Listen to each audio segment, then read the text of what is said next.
Hello and welcome to episode 134 of Gamers of Lost Spark podcast. I'm your host, Antony Chesson, and joining me this week, it's the other Spark on the pod. He's a niche gamer who always comes packed with his points of brew. Plug Steve.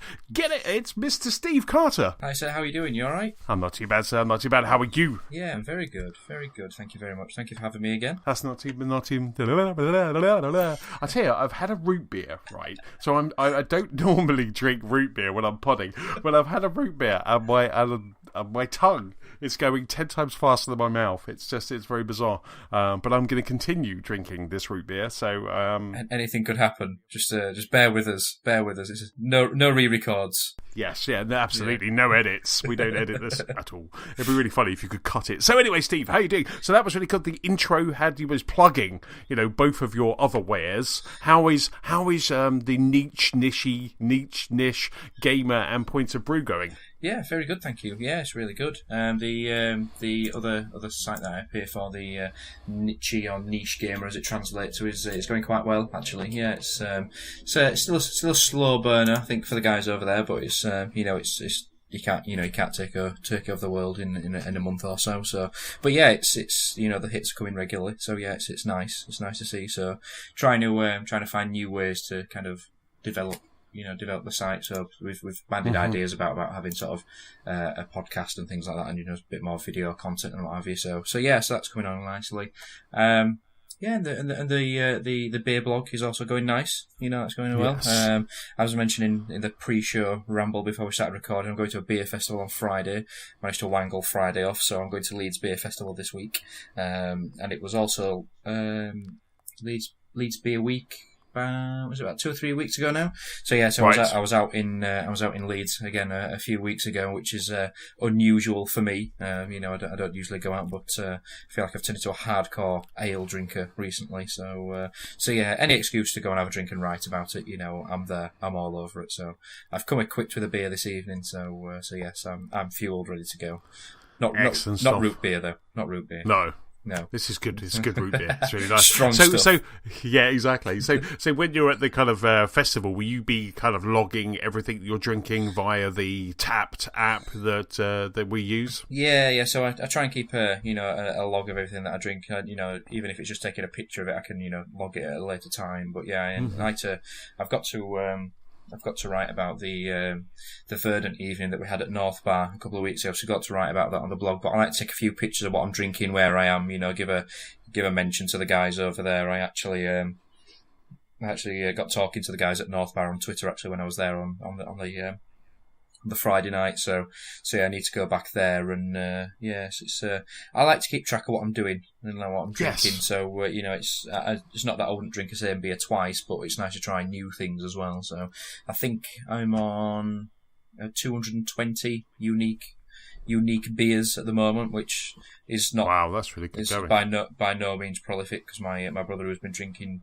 these sort of beers for probably 4 or 5 years now, he's well over 1,000, so considering I've only been probably drinking for about a year and a half now, I'm not doing too bad. That's really cool. No, I do like it actually. Kind of one of the things that we've been doing like this year is obviously we've had the Tapped app where we're kind of logging the beers, and that's kind of really helped, especially with the guys from the Tunbridge Wells Beer Boutique where I frequent. They've kind of they always come with like lots of different beers, and it's always good to just try different beers, but occasionally there is that one that you really like. It's like, and then you kind of fancy it on a Friday coming home from work, and it's on my way home. So I just I want that one. And that Tapped has really helped, a couple of times. Plus, at the beer boutique as well, they do track you as well. So they've got like a membership club. So if you go, there was one I had a couple of weeks ago, they do have it all on file, which is really cool. But I just really like that Tapped app. I've been using Tapped for beers, and then I've also been using the Letterboxd as well, for the movies. And I just really like logging kind of what I've been doing and what I've been watching and what I've been drinking. I just really like it. Yeah, well, that's it. It's nice to kind of, what I'll end up doing probably towards the end of the year is just having a recap of what I've done over the year. Sort of the most check-ins I've had over the year, what's been best, my worst favourite, where I've had the most of them, that sort of thing. But otherwise, like I say, it's good to have that app, because otherwise I just completely forgot what I'd had. And I do rate the beers on there, which yes. and I'm not, professing to be like a sort of aficionado on ratings, but for me, it kind of just gives me a gauge of what sort of styles I like, the breweries that I like, that sort of thing. So yeah, it's just nice to record it all and have it there as a documentation of the course of events over the year. But yeah, I'm the same as you. I've got a beer shop which I've mentioned to you before called Rainville, which is about 5 minutes down the road from work, which I'm there pretty much every week at the moment, and they're really good guys over there who have actually got a stall.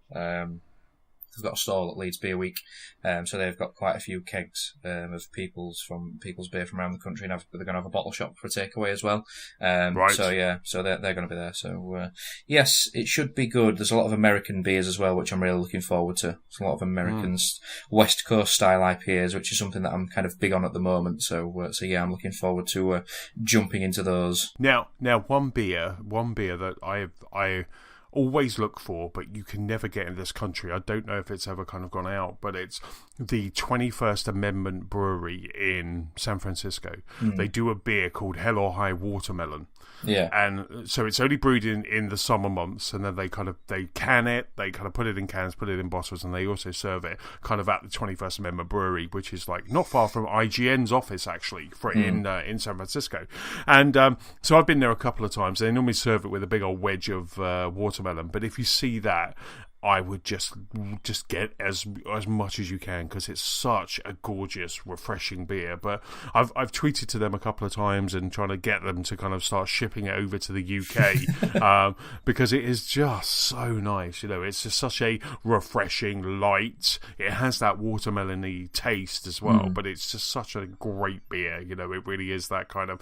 Whenever Nicola and I go to San Francisco, we always kind of make sure we stop at 21st Amendment, because it's worth, the food there is fantastic, but the beer is also quite cool as well. Yeah, I must admit that's one of the biggest pulls for me to go to America, is just to binge on food and beer, because as great as it is that some of them come over here, I think it's good that some of them are locked to the US as well, to kind of get people over there and kind of keep it a sort of, smaller scale, because, I think it's quite easy for craft brewers to try and to kind of take on the world, to get worldwide, but I think that's kind of when people think that they kind of lose their identity in a sense. But yeah, it's one of the things I want to do, travel around America and just sample some food, sample some beer, and just get fat.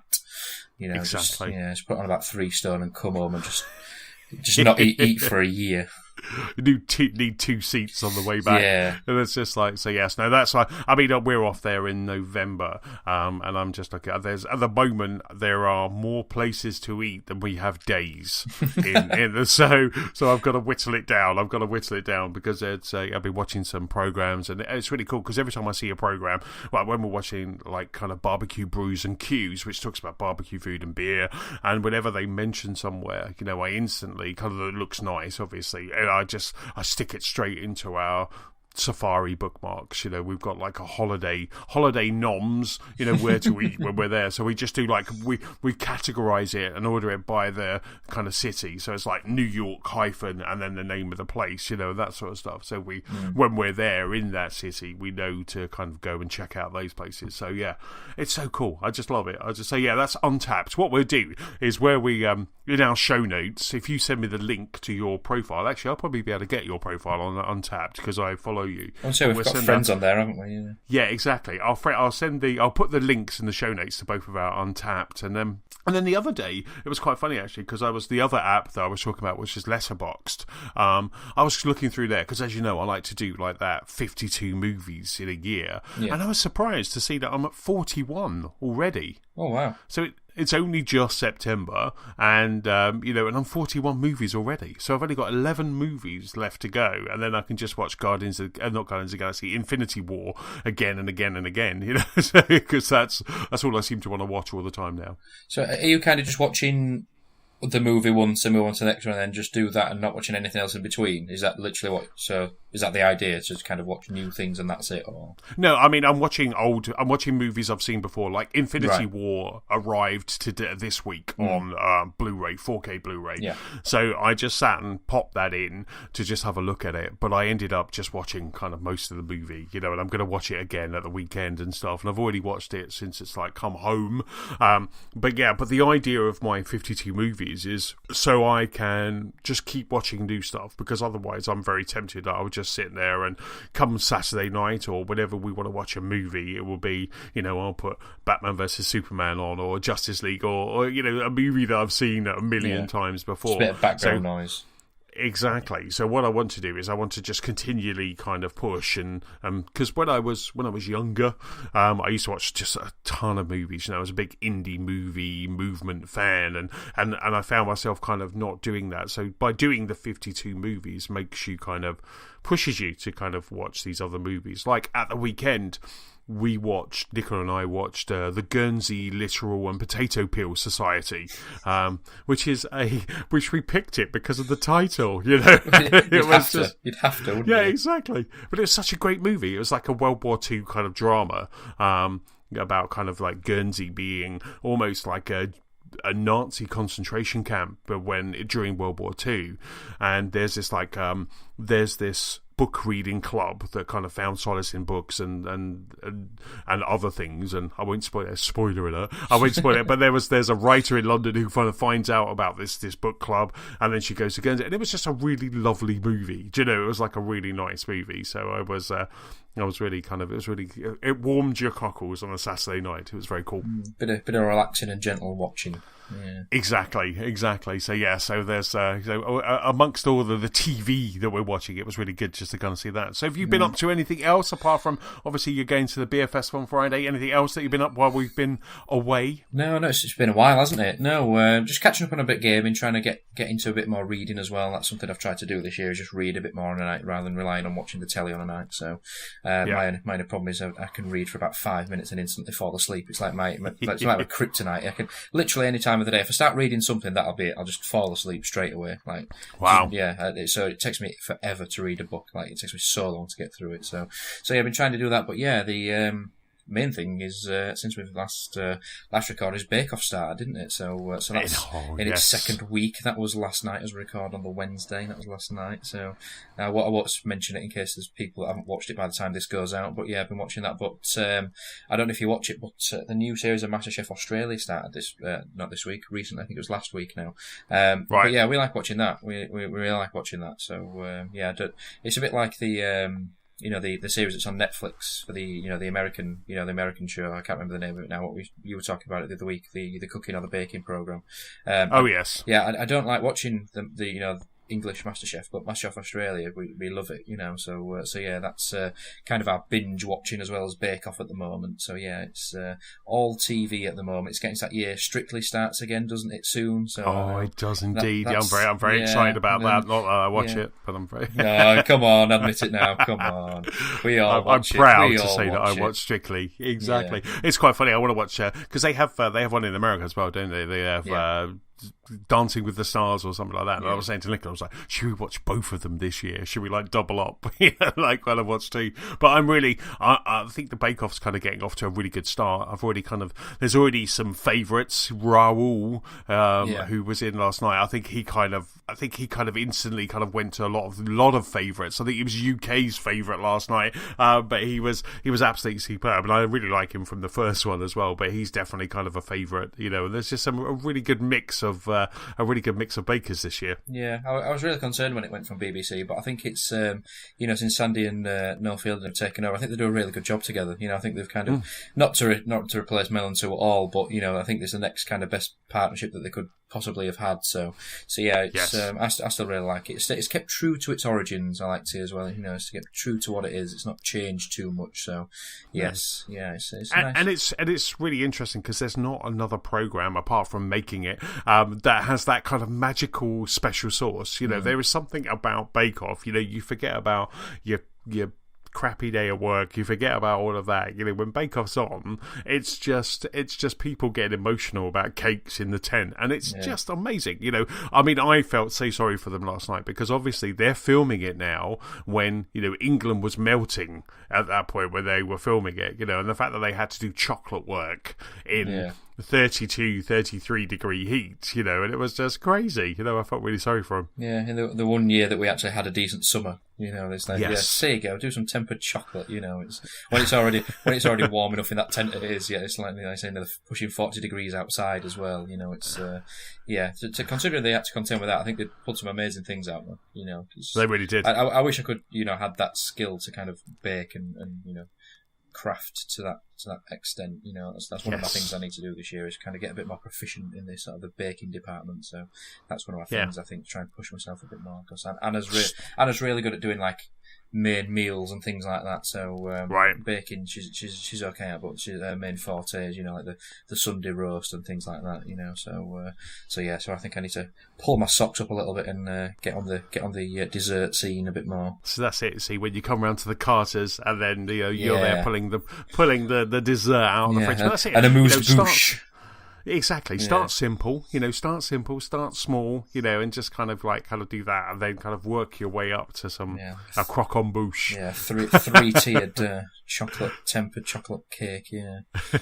Exactly. I did like the challenge. Who was it? Who was the artist?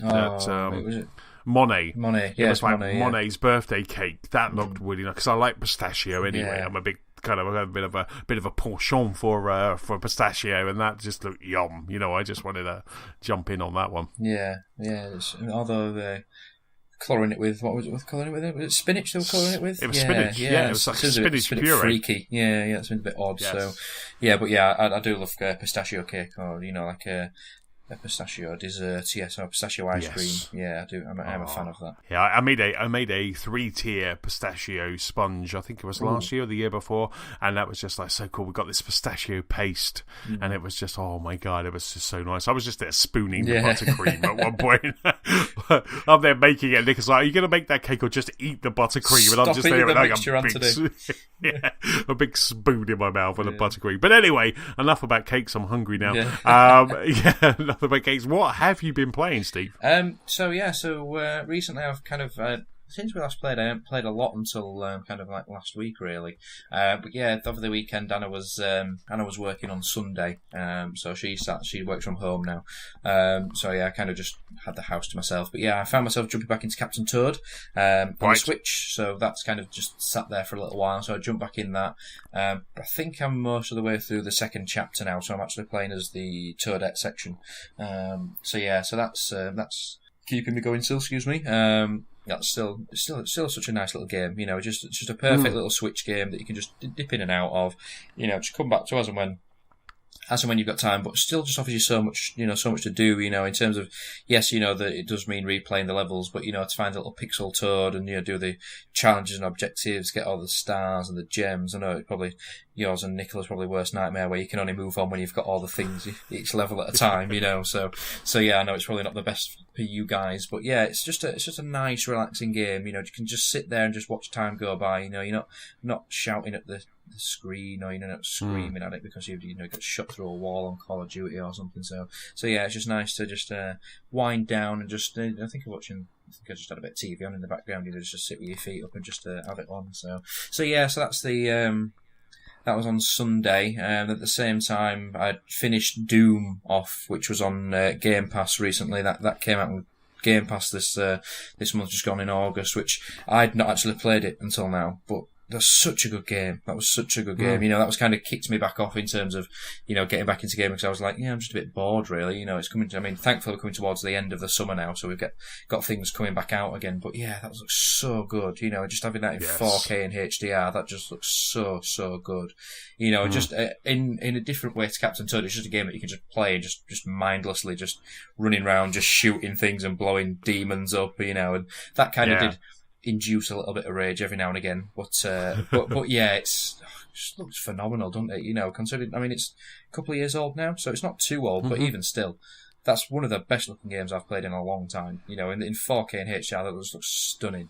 Yes. And, I think you guys have played it as well, haven't you? So I think you've played it in its 4K re-release. But yeah, so to have that on Games Pass, you're just so fortunate, to get that for free. It's so amazing. I think there's one bit where you kind of go, it's been out for a while, so spoiler alert, you go to hell, and there's one bit where you kind of get to you kind of go through the gates and you just look up and there's this ginormous castle, isn't there? It's like, and that even before the 4K HDR patch, was stunning. You know, I just sat there and was like, I've never seen something. This is amazing. Yeah. And then I made sure that I kind of went, because the great thing about Doom now is that you can do the time attack mode, can't you? So you can jump to any level, any section, and then do a time attack. So I jumped to that level and watched that and looked at that bit, and I was just like, it's stunning. It's absolutely fantastic. You know, I can't wait for Doom Eternal, which is the kind of sequel, isn't it? So that's like, and that looks even better. You know, somehow they've been able to up the graphics on that as well. And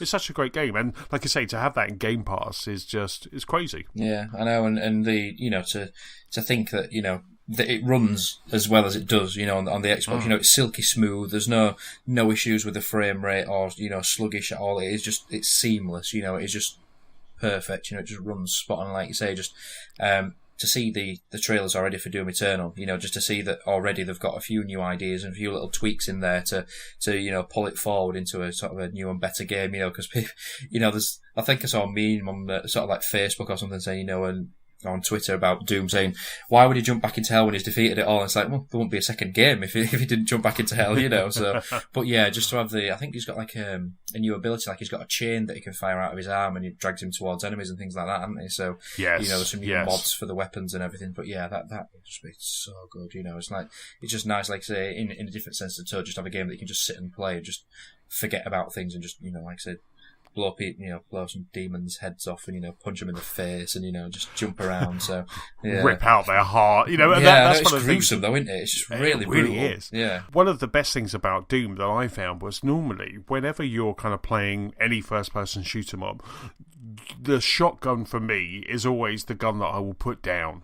You know, I won't ever use a shotgun. But for some reason in Doom, because you got to get up close, because you got to do that melee, wait for them to flash and then shoot them, or the other way around, I just found the shotgun was just so satisfying. Yeah. You know, there was something that's and it. The great thing about Doom is it does, as I say, it does challenge you for the way that you play it, because it does make you, because normally I'm a very kind of cautious first person shoot, you know, I'm FPSs, I'm cautious, I'm hiding, I'm taking my time, I'm picking guys off, where with Doom you can't do that because you'll just die, so you've got to get in there and get your health back, so you've got to go in and melee and do all of that stuff, and it really does challenge me to kind of be a different player, and I really like that. I thought it was really good. Yeah, well, that's it, you know, if you hang around for too long, you suddenly get overwhelmed, you know, like you say, there's that, you know, brutal face-to-face, hand-to-hand combat, like you're saying, with having the chainsaw as well, you know, because that pushes you, because obviously the chainsaw, if you kill an enemy with a chainsaw, it spouts all the ammo and the health, doesn't it? So, you know, there's that twist in there as well. But yeah, I'm the same, you know, any sort of game, you know, the shotgun's kind of just a bit of an aside, really, you know, in terms of any shooter, in terms of like Call of Duty, Battlefield, that sort of thing. But yeah, here it's like, no, you really need to rely on that shotgun, you know, and it's kind of the eponymous weapon for Doom anyway, isn't it? But that's, you know, it really forces you to do it, you know, to be up close and personal, I don't think, like, I stayed in the same spot for more than, say, 5 seconds, because I just, more than anything, just ran in circles, you know, just around the map, just dip it, shoot somebody, run off, just run around, shoot somebody, run off again, especially with the big guy, you know, the big, sort of I don't know what the technical term is, but the big sort of fat ones with the rocket launcher arms and things like that, you know, when you're trying to, you've got 3 of them on one go, you know, it's, you know, and every enemy is different, you know, there's ones that charge you, there's ones that fly around, climb up walls, you know, so yeah, it's a bit, it's a thinker in a way, but not in terms of puzzles and what have you, but just, like you say, challenges how you take the game on, doesn't it? It really does, and it really does challenge you, you know, as a kind of like, as a gamer, like I say, it really does keep you on your toes. And there was a couple, I think there was probably about two levels or two areas where I got a little stuck, and I ended up kind of playing them again and again, and that was great, because even though I was getting frustrated that I was getting killed all the time, it almost kind of, I started going, right, I've got to go over there, shoot those, go over here, shoot those, you know, and I kind of started getting into like a rhythm almost, and it was fantastic. It did, the combat kind of reminded me, did you ever play that game called Bulletstorm? Yes, very briefly, by People Can Fly, wasn't it? It was the people who made that Gears of War game that wasn't epic. Yeah. I really like that, because that was similar, wasn't it? You can go in with the boot. Yeah. And when they flash, you could then boot them and stuff like that. And I would find the mechanic very similar to that, you know. And it was just, I think once I finished playing Doom, they released a remastered version of that, and I was so tempted to jump in. I was so tempted to get that again, because it was a great game. But it's just the beauty of, like you say, having those games on your doorstep as such, isn't it? You know, like I think I said last time, you know, just you can buy an Xbox now and you don't have to get a game with it. You know, you just pay for that subscription. You've got that whole catalogue ready to go there. It's you know, for me personally, the Xbox, if I was just buying a console here and now, the Xbox would be the console to go for just purely for that factor, because it's just out of the box. You've got everything you need. So yeah. But segueing on nicely onto other games that are on Game Pass right now, which I think we've both been playing this week, is also the Master Chief Collection has come out this week on Game Pass, which again has been treated to a 4K HDR upgrade across the board. And also for people who had the Master Chief Collection initially when it first came out, there's also the inclusion of Halo 3 or Halo ODST in there as well now. So that's a nice inclusion because that was missing from the original release, wasn't it? ODST. So that's now kind of in there as a sort of a thank you for bearing with the guys whilst this has been in development for a long time, hasn't it? You know, this massive patch that the guys there have been working on to kind of smooth things over, because are we looking at like 4 years now? When the Master Chief Collection initially came out, it must be something like that. You know, it must be. I think it must have been. I'm just looking at my achievements to see, because I got it when, you know, Nicker and I kind of like we played it when it first came out, and I was just trying to look at my achievements because I think it might have been, you know, because the ODST edition kind of came out when they had problems with network, because right at the start they had problems with like network code, didn't they? And they were having issues there, and then we got to play ODST. But the fact that they've gone back and they've now kind of like patched all of these games, and Halo 1, you know, Halo Combat Evolved was looking amazing in the Master Chief Collection, but now it just looks even more stunning. You know, it's incredible. That kind of 4K HDR bump really does help, doesn't it? It really does give it that little kind of bump. Yeah, well, that's it, and it's great to have that feature where you can just press the sort of the menu button and it instantly switches from, you know, current day to original graphics. You know, just I'm in awe every time I do it. You know, just swap from, you know, original graphics to new graphics. It's just crazy to think that at the time I was sitting and talking to Anna. I was like, this Halo, when it first came out, was like a pivotal, you know, first-person shooter. You know, this defined pretty much first-person shooters on modern consoles. You know, so but looking at it now compared to what it does look like in this, you know, this remake version, it's crazy. You know, it's really crazy. But still, it's such a good game. You know, it plays so well. And this is the thing. I think this is why it's been such a defining game, is that it's still a solid shooter. You know, it still holds up. You know, you could easily convince somebody, if they knew nothing about games, if you gave them Halo in that re-released format that came out like this year, quite easily, you know, quite easily. But yeah, just to have all that there, you know, I mean, it's a hefty download now. You know, I think it's at least around 80 gigabytes now, isn't it? I think, you know, for the full shebang in terms of everything that's in there. But for anyone that can download it and play it, you know, especially if you've got Games Pass, you know, you'd be silly not to play it. But that's the next big thing for me, is just play them one by one, go through them all, right? You know, and just knock them off again. I'm not a huge online fan with Halo. That's the only thing I'd say, is that I'm not a massive fan of the online mode for Halo, but just the story is enough for me in Halo. You know, just the enemies, the worlds, the sounds, you know, the soundtrack, you know, the opening score for Halo is probably still one of my favourite opening scores ever, you know, because it's just so powerful. You know, it's just everything about it is just designed perfectly, you know. So it's. Did you get kind of a little bit confused with the controls when you first started playing it? You know, like, because you can't zoom, like, kind of the left trigger or the right trigger doesn't zoom. You know, so you kind of end up throwing grenades when you're trying to be a bit stealthy and stuff like that. Yeah. Well, it's just like it really makes me chuckle. Yeah, you go into the automatic sort of Call of Duty Battlefield mode, don't you? Like you say, the left trigger to aim down the sights and things like that. But yeah, and then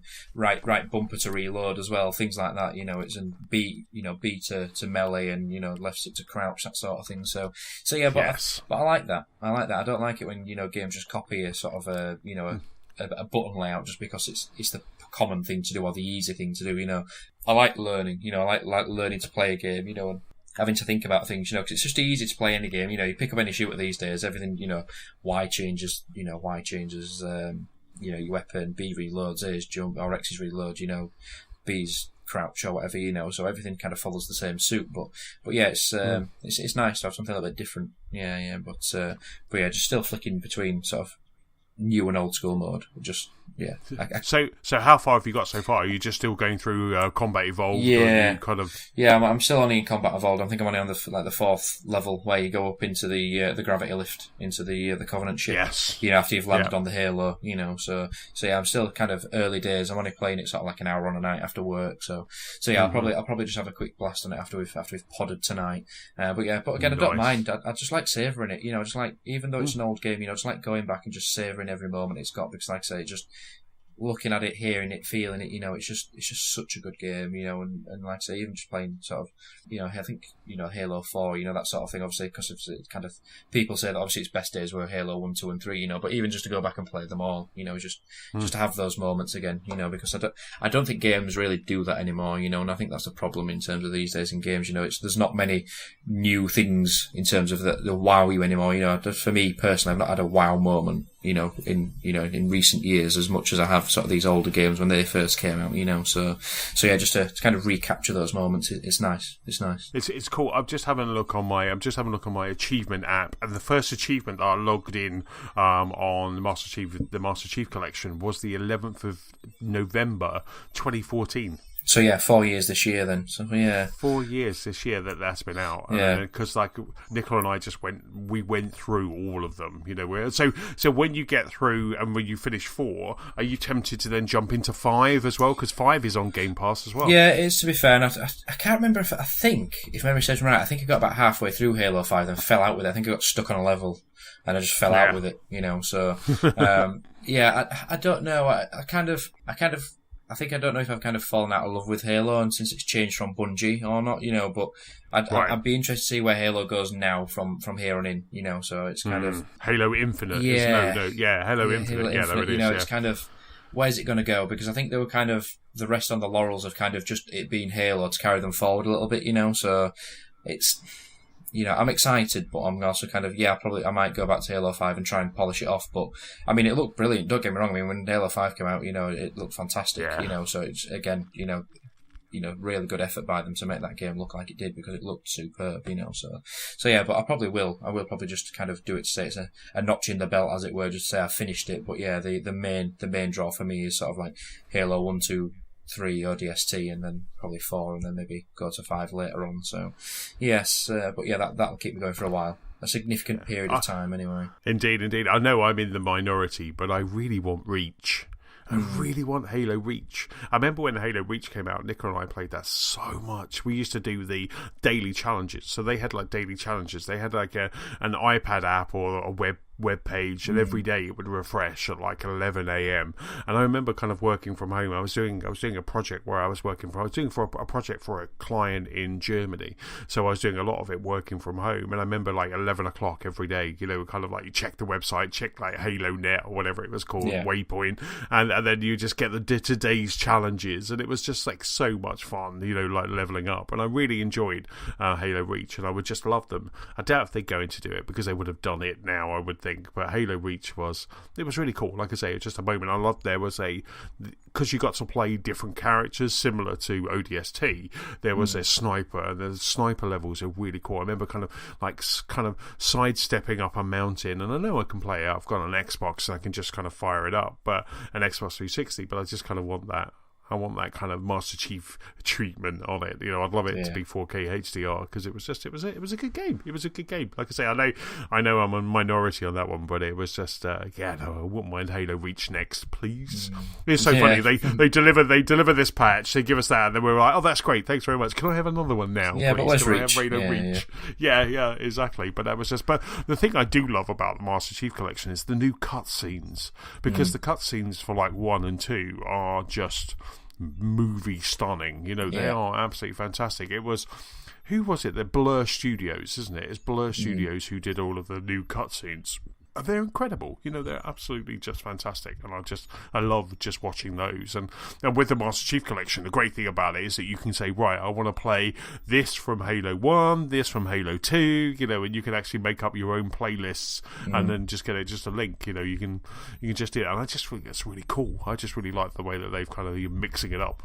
Yeah, well, that's it. It's kind of been integrated as well, hasn't it? To kind of customize your own thing in terms of what you want to do. You can kind of, I think, in the when you're initially downloading it as well, you can just kind of download the bits that you want to do. You know, you can just download the multiplayer, or you can just have the single player. Which I think this is the kind of the start of what Microsoft's talking about E3 in terms of their sort of like smart downloading thing, isn't it? You know, to kind of you download what you want and you need, and that's how they're going to get sort of games sort of more on demand sort of thing. But yeah, it's just.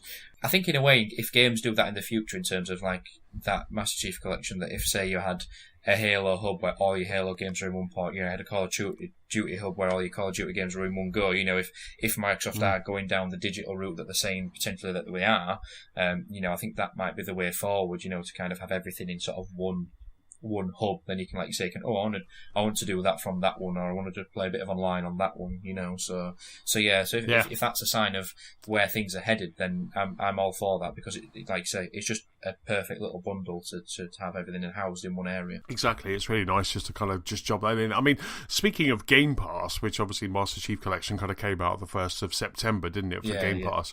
But Microsoft just dumped a whole load of new titles. I think while we were away last week, obviously because I had conflicting calendars and work got in the way, but while we were away, the Game Pass, the games that kind of got dumped onto Game Pass, you had Halo Master Chief Collection, we had Quantum Break, Avian Colony, Shadow Warrior, Skyforce Reloaded, Manuel Samuel, and Guyana Sisters: The Twisted Dreams, the director's cut.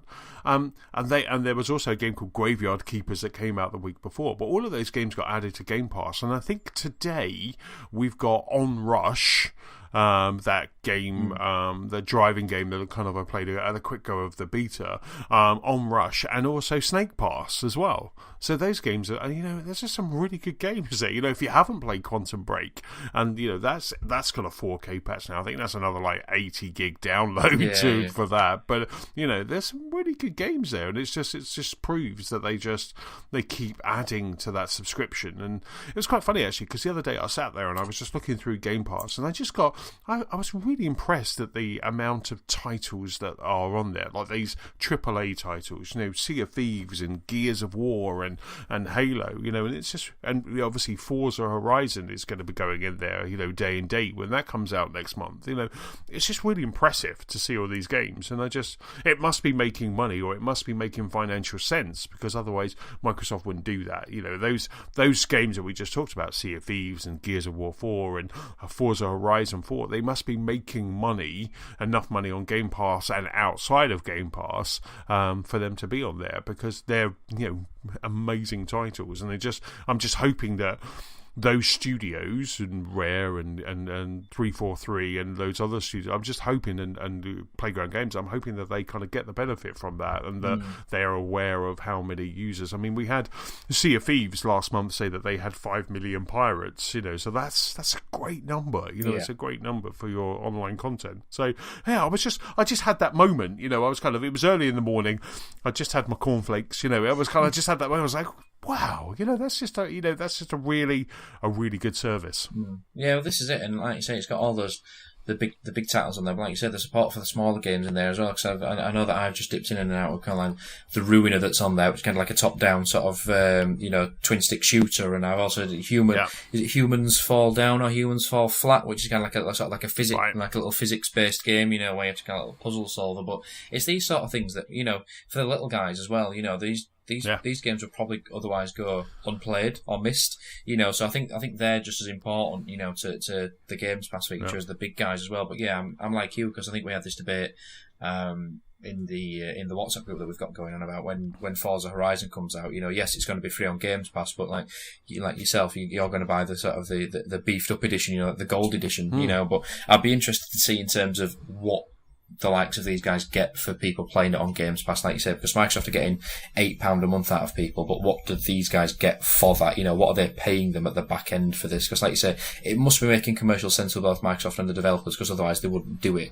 It wouldn't be there, it wouldn't be a thing. But it'd be interesting to see, like you say, in terms of Sea of Thieves, what number of players are playing that out of the 5 million through Games Pass? What have Rare got out of Games Pass as opposed to what they could have had should they have, had people buying the actual copy? Do Microsoft just say, right, well, we'll pay you X amount to have you on Games Pass, which negates the the money that they won't get from just generating pure sales, So yeah, it'd be interesting to see what they were. Obviously, I don't think we'll ever understand or know that, but it must be working. It must be, because otherwise, like you say, it wouldn't be happening. It wouldn't be working, would it? So absolutely, I'd love to see those figures. I'd just love to see those kind of you had Rocket League was a PS Plus title when it first came out, and people were jumping on that.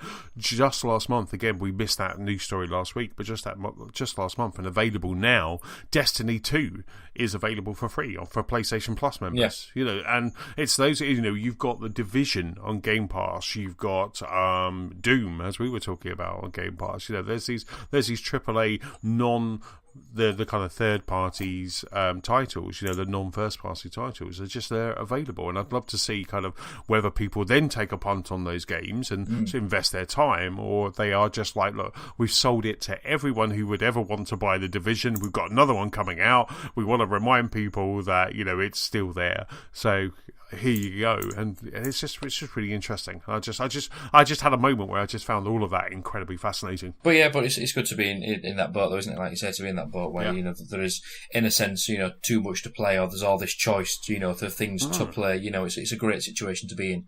And like I say, for those who haven't played, an Xbox, or are still quite relatively new to gaming, to them to be exposed to that, to have those, even like back to the 360 games, because like there's the Lego Star Wars Complete Saga on there now, it's just to even have those, just to sort of just dip in and out of, if you've got a family, to have those available, it's just a great catalogue of games to have, because it could quite easily be, we'll just bung all the games that haven't succeeded on Xbox Live on there, but they know that won't work, so they're taking the best route they can. Yeah, absolutely. I mean, the other day someone at work said, is it worth buying an Xbox? And I was like, absolutely. I said, buy an Xbox, get yourself a subscription to Game Pass, sign up to Gold, Xbox Live. I said, between those two subscriptions and that Xbox, you would not need another game. You would not. That will, if you're new, as this guy was, new to the kind of Xbox ecosystem, I said, that there's so many good games. And when I just listed off the games, you could see him just kind of like glazing over, like, that's too many games for me to play. But you can imagine just firing up an Xbox for the first time and jumping into Game Pass. Yeah, it would be like an all-you-can-eat buffet. Yeah, or all-you-can-drink beer buffet. For that's just like heaven, isn't it? But can you imagine if like this had been there at the launch of the Xbox One, for example? Obviously it couldn't have been, in the time that it came out, but whatever the next Xbox may be in whatever format, if they beef this up or just to have that there, that in itself is a console seller. Even if they said, even if the subscription went up to, like, say, £10 a month, but they had even more games on it, it's like, yeah, I'll do it, because even though and getting like the likes of Boomerang, you're getting brand new games, it'd be tempting to do that and cancel like your Boomerang subscription, wouldn't it? Just because you've got that wealth of games there, you've got that subscription that you just don't mind keeping rolling, because eventually, there'll be something on there that you will be bothered for. It's like, yeah, I'm paying £10 a month, but that works out what, let's say, or even now, £8 a month, it works out it's £96 a year, but that's two games, that's two games, you know what I mean? So if you work it out, it just makes economical sense, so it's just like having I guess it's like having, Netflix or, like Amazon Prime or something, it's, when you work it out, you pay monthly, but with the money that you save, it just makes perfect sense to have it. So yeah. I'd be really interested to see what they do in the next one, Xbox 2 or whatever, or whether PlayStation follows suit as well. You imagine PlayStation doing this as well, doing a subscription service, or Nintendo, Nintendo doing this. You pay, Nintendo online service that comes out, and then you end up paying a subscription. You get Mario and Zelda and all of those games. It would just be incredible. I mean, I don't know if you heard.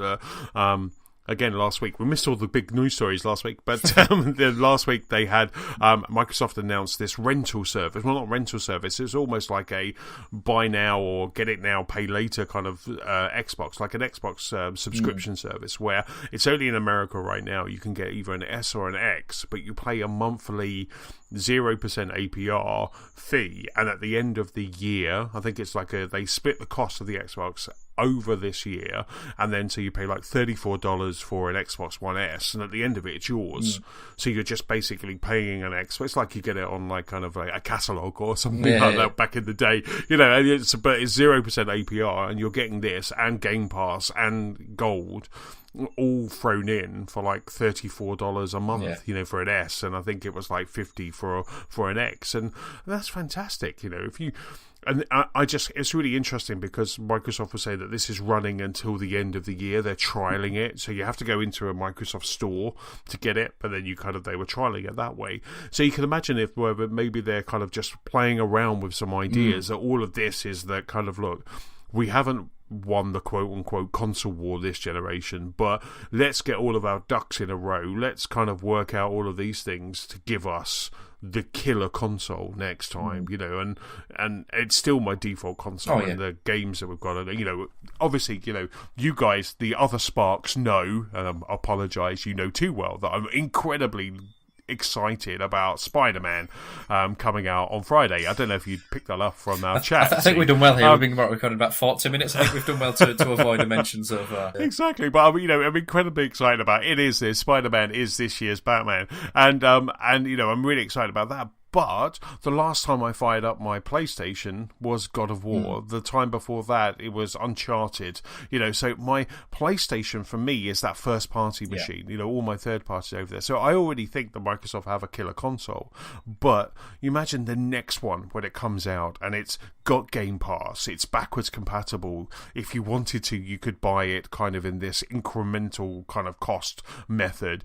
All of these things, your controllers are backwards compatible, all of that stuff. They're just like, look, we messed up the message of the last one, but here's the message, and it's ticking every single one of your boxes. People will go crazy for it. Definitely. And like you say, I'm the same as you. You know, my PS4 now is just more of a media device. You know, we watch Sky on there because we just use my parents' Sky Go account on the PS4. So when, if anything, like, it needs to be on like Sky Cinema or Sky Sports or anything on that, I watch it on there.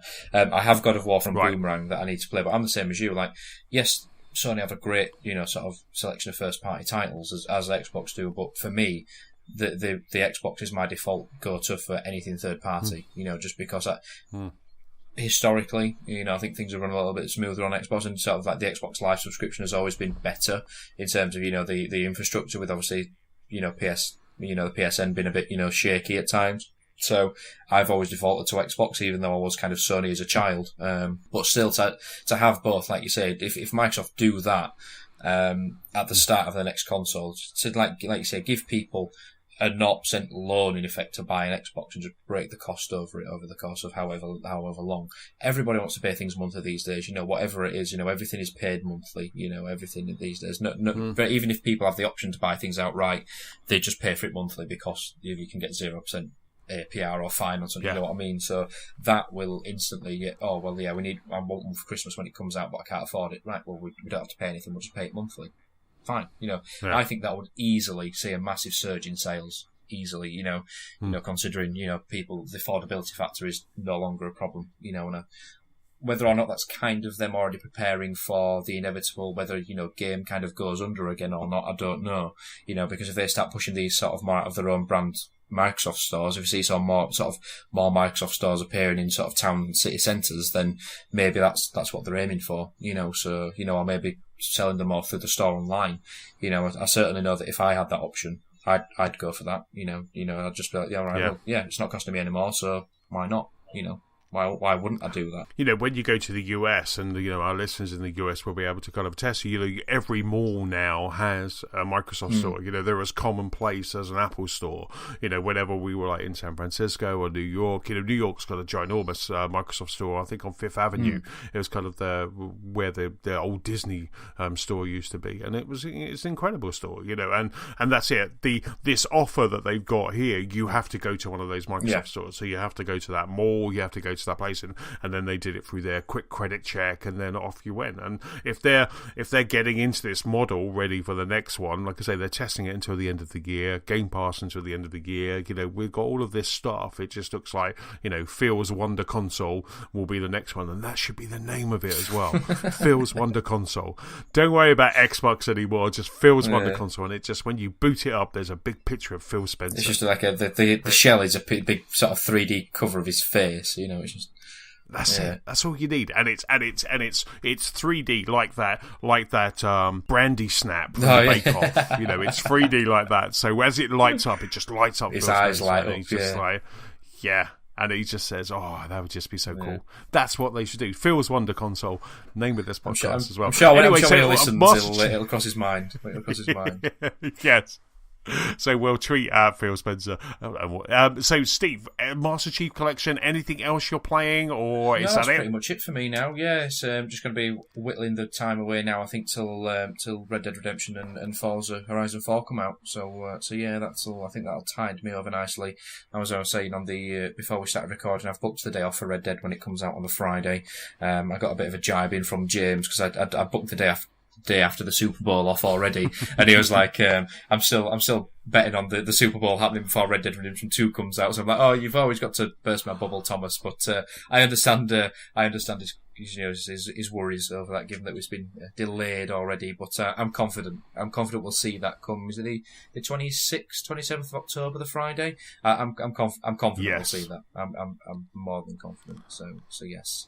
See, what you should do is, like, if you're buying Red Dead, what you should do is like buy it digitally, and then it's there when you wake up in the morning. Or unless you want to kind of troop into town, maybe get some breakfast, get a coffee, and then kind of come back and then just sit down and I'm debating which way to go. Just enjoy yourself. Will you be dressed as a cowboy? No, I think I chucked the cowboy outfit out in the things to chuck out when we moved into the new house. I thought, there'll be no call for this again. So I think that one, maybe that comes with the deluxe edition. Maybe, yeah. I can imagine an outfit you look like Woody. So I mean, for me, apart from playing the waiting game that is Spider-Man, so only 2 days ago. Second mention. Yes, exactly. There'll be a couple more as well. So waiting for Spider-Man. But for me, I jumped into a game that kind of took me out of the blue. I forgot I'd added it to my Boomerang collection, and Boomerang delivered it before it was actually released. Ooh. So Boomerang must have got, just before the bank holiday in the UK, Strange Brigade arrived. So the Strange Brigade, which was from Rebellion Software. So I saw this last year at E3. I saw the Strange Brigade, and I was quite interested in it. And it's almost like a 4-player Left 4 Dead, but really kind of really British, really tongue-in-cheek. It's all, and it's. The narrator in the game really hooked me. So the game plays a bit loose, let's say that, but it's very much like Left 4 Dead, but the narrator just kind of instantly hooked me, because as you're playing this game, so what it is, it's kind of almost set in kind of Indiana Jones kind of style, and you're these 4 treasure hunters, and so you get to pick one. I'm playing it on my own at the moment, so I just get to pick one, and then you go into these worlds. So each level in Strange Brigade is a world, and it's almost like a multi-level world where you've got to like unlock this area, then go to this area, so there's a bit of puzzling in there, bit of Left 4 Dead, bit of shooting, and it's just great because every now and then like a new enemy will appear, and then you get this very British very British narratives like, and here's the mummy, and you're like, oh, this is amazing, and then every now and then you'll throw a grenade and it's like, ouch, that hurt, and it was just really kind of like, it's so great, and it really did over that bank holiday weekend, because we had planned to do some gardening. I bought this ginormous bay tree that I had to bring back from the garden centre, sticking out of the car. I had to leave my wife at the garden centre so I could bring the bay tree back, and and it was just, so we had like the plan, but then it started to rain, so I just like, Nicola's playing Donkey Kong, Mario plus Rabbids Donkey Kong DLC. So she was playing that, so I just like fired up Strange Brigade, and it's Xbox One X enhanced, looks okay, looks great, and I just played through that, and I had such a good time. So I've done 5 levels in Strange Brigade. And I'm done now because I wanted to get to the end. I wanted to finish the story mode, but the level that I'm on now, because I'm playing on my own as well, it's a level where right at the end there's always a boss at the end. Most of them is you get waves of different enemies and it ramps up, and there's a big spinning sphere in the middle and you have to shoot that and it increments, and then you get rid of a wave of guys and then it unlocks and you shoot it again, and then you kind of rinse and repeat for 3 times. But the boss at the end of level 5 has a target on his back, and it's really hard to get to. And the thing that makes it harder is that the controls are very loose. They're very thin. I've tried to mess around with the sensitivities and stuff like that. And even though I'm having fun with it, it starts to kind of irk me slightly. It starts to get a little bit frustrating. I'm sure if you had maybe 2 or 3 players, you could distract him while someone else kind of shoots him from behind, and it's quite easy because you have to shoot him a couple of times in the target. He drops to one knee. And then you shoot him, and then he kind of does it again and again. But while that's happening, you've got wave upon wave of mummies and zombies and things like that coming at you. So it's a bit of a bittersweet one because I'm still enjoying it. And it has a horde mode as well, where you have hordes upon hordes of like mummies and demons and different creatures come running after you. And I had a quick go of that, quick go of timer for attack. But every time I go back into the campaign, this guy just kind of cleans my clock. He just kind of, because I can hit him once, I can get rid of 1/3 of his life, but I cannot do it the second time. And it got to a point where I'm like, you know what, I'm frustrated. So as much as I enjoy Strange Brigade, and I really have enjoyed Strange Brigade, and it's made me laugh, and I've been listening to the game the entire time, no kind of music or anything else, I'm just listening to the game, and I've had a whale. I'm going to pack it back off to Boomerang, this weekend, because I'm just not going to get past that guy, And the other night I was feeling good, I was feeling limber, I was feeling nimble-fingered, so I thought I'll give it another try. I'm ducking, I'm rolling, but I just cannot get to the back of this guy. So I'm just like, no, I'm done. But what a ride! It was great fun. Yeah, I've just been watching a video of it while just in the background. I've been talking. It's really interesting. It looks really, really, like you say, it's that kind of a bit Uncharted-y, a bit Jonesy. It's just a bit sort of, like I say, I don't have audio on these speakers, so obviously I wouldn't have it on the background anyway. But like you say, just looking at the sort of the cheesiness that's in there anyway, like you say, just like a typical sort of English exploration tea party, isn't it? Just what cucumber sandwiches and such, and so. And the narrator is amazing. Yeah. He's all like, "Tally ho!" and it's like this, and I love it. Before you start every new level, they kind of give you a bit of a backstory, and then they go, "This is a job for Strange Brigade," and then they all jump out the back of a plane, and it's just so much fun. And like I say, I really did enjoy the time I was there. If this comes to something like Games with Gold or PS Plus, I would try and get you guys all to jump on, so we could play like 4 players, because I think something like that would be great fun. But yeah, no, it was great fun. I was really enjoying it, but like I say, unfortunately, it just got a little bit too annoying. So I just thought I'm going to leave it. with a nice, a lingering, lovely memory, and then just kind of pack it back off to Boomerang. Yeah, well, that's it. It's kind of it's a shame, really, because like I say, it's one of them games that it clearly is best when it's played with somebody else, but it's not a big enough game to warrant people buying it to play together, is it? You know what I mean? So, like I say, you've got it from Boomerang, but if you just leave it sat there for somebody else to get from Boomerang, you don't choose up your sort of your disc for the whatever you get as part of your subscription then, doesn't it? So yeah, it's a shame, really. But yeah, surely if it comes like Games of Gold or like Games Pass or something, then it's going to be that would surely do it a world of good, in terms of getting it a bit more exposure. Exactly, and it looks great, and it looks great in Xbox One X, enhanced. It's out on PlayStation and PC as well. But like I say, I was playing it on the Xbox, and Strange Brigade, it's great. Like I say, if it did come out with Games of Gold, this game that would really kind of elevate it, because I could see a lot of people just jumping in. The horde mode, they just throw everyone at you. I hid in a doorway, I hid in a room, and then I came out of the room and there were so many. But one of the great things is that in the levels they have traps. So there's this little kind of ball, and if you shoot the ball, these blades come up and just spin around, and then they just take out the enemy. So you almost kind of stand by one of those, let the enemies kind of come close, shoot that ball, and then it just whips them up, and it's like, and the narrator's like, that was brutal, you know, and then you get all these orbs, and then you kind of level up and stuff like that, and it was good fun. It was really cool, and like I say, the only thing that let it down was that loose control of the guns and stuff, but it was great fun. You know, I really enjoyed it, and I really had a really good couple of days with it over that long bank holiday. Yeah, it's something I'll have to keep an eye out on. So like I say, if it comes out on Games Pass or Games Ago, definitely check it out. But it's something I'll probably wait for rather than committing to, like I say, a Boomerang rental or something. So like I say, probably that's it.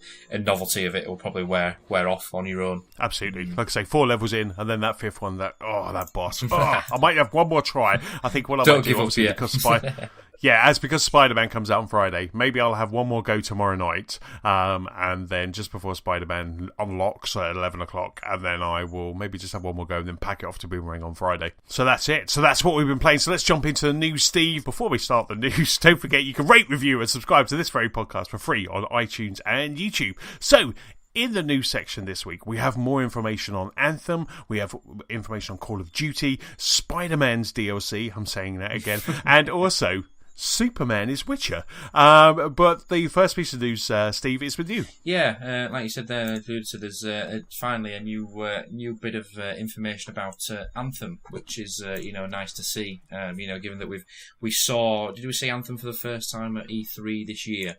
There's kind of since then we've kind of been lost a little bit of sort of steam and information about it, but we've been treated to a very sort of brief sort of trailer and a bit more information of how Anthem's going to work a single player story and a single player campaign into a very much so multiplayer world and universe. So the issue kind of with Anthem, I think most people thought it was kind of just sort of EA's answer to Destiny, kind of what those guys are doing, Bungie have done with Destiny, that sort of thing. But it seems to have got a sort of a lot of popularity in Anthem in terms of people excited for it. There's one guy at work who I chat to about games quite a lot, and he's really excited for Anthem, and I kind of sort of jibe him a little bit for saying, oh yeah, why are you excited about Anthem? It's just, it looks like it's just going to be any other sort of like open world sort of sci-fi game like Destiny is. But this kind of, I think from what they're trying to do, if it works, will kind of trump Destiny in terms of, yes, it's multiplayer, but it's very much your own sort of journey, your own sort of destiny, as it were, your own story and campaign. So it kind of shows you a bit more about what you are, who you are, sort of thing. So in terms of who you are, you're sort of like a sort of a rogue independent sort of freelancer, as it were, javelin pilot. Obviously these javelin sort of suits are the kind of the kick of what we've seen in the trailer, in terms of you can just sort of fly around the world in these sort of powerful suits, kind of a bit like Iron Man style. And you can pretty much go and tackle any sort of mission or job in terms of any order that you want to do. So obviously the world is there for you to kind of explore, but what you do is kind of up to you and in what sort of order, who you do it with, how we do it, and obviously if this kind of the E3, the problem with E3 is we kind of got the sort of the gimmicky sort of not scripted but scripted sort of party chat, didn't we, in terms of the people talking to each other, it was just pure cheese. And obviously it's going to be sort of a multiplayer narrative in terms of you expect you to play with other people, and surely this is kind of the sort of game that you'd enjoy, playing with other people. But if you wanted to do that on your own, if you wanted to do your own thing, then you are able to do that, and that shows you, this trailer shows you how you can do that, in terms of going and taking, I think the main sort of pull is kind of getting artifacts and relics to, power your suit, power your character, give you new abilities, and just really tap into this world, because I think Anthem is the name of the planet that you're on, if I remember rightly, or I think that's kind of the planet or the world that you're on. But this really opens up in terms of, you can go to a cave, you can go to an open plain, or wherever you want to go. And there's a main sort of city, a main home world. I think it's got Tarsis or something, I think, is where obviously in terms of that's where you get the missions from. There's the NPCs that offer you this sort of thing. So yeah, it's interesting that we've got a bit more information. Obviously, they're still playing the cards a little close to the chest in terms of obviously giving us a sort of a huge, deluge of information, but it's kind of switched it on in terms of being more on my radar, in terms of making me a bit more aware of it, and in terms of the pedigree, in terms of what BioWare can do, obviously barring the latest Mass Effect game, these guys can churn some excellent games out, what they've done with Mass Effect and Dragon Age, so the pedigree is quite clearly there. And I think this is what they're trying to do. I think they're trying to right those wrongs of Mass Effect Andromeda in terms of, we messed up with that, and I think a lot of people would find it hard to forgive BioWare for what they did with Andromeda, in terms of that kind of, they had an opportunity to kind of tie things off nicely with Mass Effect, and then they kind of just bodged it completely. So, but yeah, it'd be interesting to see what we see in terms of where we get information from next, in terms of, are they now going to wait until next year? Is it going to be kind of drip-fed information, So, so yeah, it'll be interesting to see. And also interestingly, there's no, from what I understand, there's no PvP mode at launch. So I don't know if that's something that's going to be coming off later on, but they are purely focusing on this single player, cooperative, open stroke closed world setting. Which, I mean, to me, I don't mind there not being a PvP mode in it. It's like Destiny. It's like, yeah, it's got it, but does it really need it? Is that what people play Destiny for? Which some people do, but it's not really what you buy a game like Destiny for, is it? And I'd say the same about Anthem, So, but yeah, it's kind of switched that on for me to kind of take a bit more interest than I probably did to start with. But yeah, it looks good. Looks really, really good. And so I think it's, hopefully, if what they're trying to achieve comes off, it will be, a really good game come whenever it should be launching. So it's scheduled for launch next February, isn't it? Yeah, I think so. I think we're kind of that tentative sort of, post-Christmas 2019 sort of thing, but whether that happens or not, we're still yet to see, because I don't think there was, any sort of mention of that in the trailer or the, the release of information that we had. But I hope it stays there, I hope that it stays in that sort of release window, because it could be, in terms of it's not competing with the big guys out there, in terms of Red Dead Redemption coming out, Forza, Call of Duty, Battlefield, in terms of that. So in that post-Christmas, February to, September time, fill that out, Again, it depends on what content they bring out for it, because again, there's no mention of that yet, it depends if they go sort of full on Sea of Thieves in terms of, regular post-release content, then that could easily see you through, for the full year. But it depends, what is it going to be? DLC? Is it going to be a season pass like Destiny? Is it going to be, what's going to be there? What's going to be out post-release? Because I think that's kind of the way things are going now, isn't it? Much like Sea of Thieves, like, right, this is your game, but this is what we're bringing out, and that to me, I don't mind doing that, because you can tell that with Sea of Thieves, obviously they're not trying to milk people for money, this is just literally like, we've got a game, but this is where we want to go. This is the future of this game. And if you buy that game once, you get that content, you get everything that's in there. And whether Anthem will be like that, I don't know, because cynically, EA don't usually do that. They try and, traditionally try and rinse everybody for every last penny they've got, just pick people up by the ankles and shake them while they're upside down so the fluff comes out of the pockets as well. You will give me all the money. Yeah, you will give me all the money. If they have like an ultimate team, outing in Anthem like they do in FIFA. But yeah, I hope that some of it will be free. But yeah, it's. I'm not sure, but I'm sure I read somewhere, and I could be getting this wrong. But I was just looking, but I thought that Anthem said. I think that EA already kind of came out, or BioWare already came out and said that there was going to be a lot of free DLC, kind of like content similar to Sea of Thieves. Yeah. I mean, that whole kind of early, kind of late winter, early spring, you've got, that comes out, if that comes out and it hits its release date, that's the 22nd of February. And then in the first couple of weeks of March, you've got Destiny 2. So you could get to a point where you make a decision, you're like, whether do I play Anthem, or do I wait for a while, or do I wait and jump into Destiny, or do a Division, or do I just kind of get both of them? And then obviously we've got Doom Eternal as well, and is Doom Eternal's next year? And I don't know if that's next year. I think it is. I don't know. I haven't seen a release date for Doom. No, but I just know there's a lot of games that are coming out. There's a lot of games that are coming out that first part of the year, which is a fantastic time to kind of come out. I'd like it that we just continue to get games kind of coming out kind of, you know, all year round, rather than having this kind of summer lull where we're all kind of like, we've got nothing to play. We're ignoring our backlog and going, we've got nothing new to play. Give me something new. Give me something new. Yeah, but this is it. I mean, there's enough to warrant it, isn't there? You know, and I think, you know, I think the sort of the traditional thinking is that we won't release in the summer because if we release it at Christmas, people will want it, you know, because it's a Christmas present. Then isn't it? You know, it's, you know, you could gift for a child, or, you know, somebody will want it at that time of year. So I can see the philosophy about it, but also by the same token, if there's a big game that people are going to want, it could easily release in the summer and, you know, pull a massive, you know, massive sales revenue in because people are just going to specifically want that game, you know.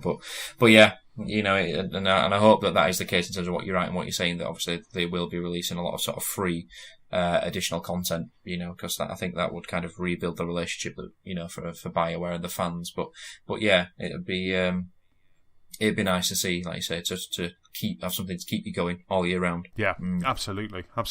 So the next piece of news is sponsored by Stuart. Yeah. Poor Stuart. Poor Stu. He was due to come on the podcast, but unfortunately I had to pull out last minute because he's got a little bit of a chesty cough. Yeah. Poor Stu. We can't be mean to Stuart. No. But we can, but we not won't. To his, not to his face. Not to his face. Yeah, not to his face. Not to his ears. He's probably walking the dog, you know, getting his rings like Sonic the Hedgehog, and he's probably going, but he's just like, so yeah. So he, unfortunately, Stu got a bit of a cough, a little baby cough, and he couldn't make it. But what he did leave us with was Call of Duty Black Ops Blackout. The beta is Monday as we're podding. We're podding on the 5th of September. On the Monday the 10th, PlayStation 4 owners will be able to jump into the Blackout beta if you've pre-ordered the game. And then bit later on the 14th of September, so through that week, you'll be able to play it on Xbox One and PC if you pre-ordered, or if you're in the beta previously. So Blackout's coming. When Blackout is the Battle Royale mode that is coming, that really kind of Activision are betting the bank on this year on this kind of Battle Royale. And so what we had was Game Informer. They were speaking to Treyarch about Blackout's beta, and they were asking of the all-important question of player counts. So they basically said that the beta that we're going to be playing next week will start with 80 players. So obviously that sweet spot for Battle Royale at the moment seems to be 100, with Fortnite and PlayerUnknown's Battleground kind of reaching that 100. But Treyarch are going to start with 80. Now I think this is, I don't know about you, Steve, but I think this is a sensible way to do it because they're testing the servers. They want to make sure this is great. They have said that internally the player count has been 100 and above. You know, because, okay, you know, I would expect in pure Activision form that if your Battle Royale is 100, we're going to go 110. We're going to go 101, you know, players, because that's the kind of way that kind of Activision would just strut into the room and go, there you go, there's our money. We're doing 101 players. But they're going to start this beta with 80, and I'm sure they're going to be pouring over all of the information that comes out of this beta to kind of see if they can go higher, you know, if they can go. And I got a code for the beta and I jumped into the multiplayer beta, and I'm really interested to see how Activision, Treyarch, Call of Duty deals with a Battle Royale mode. Yeah.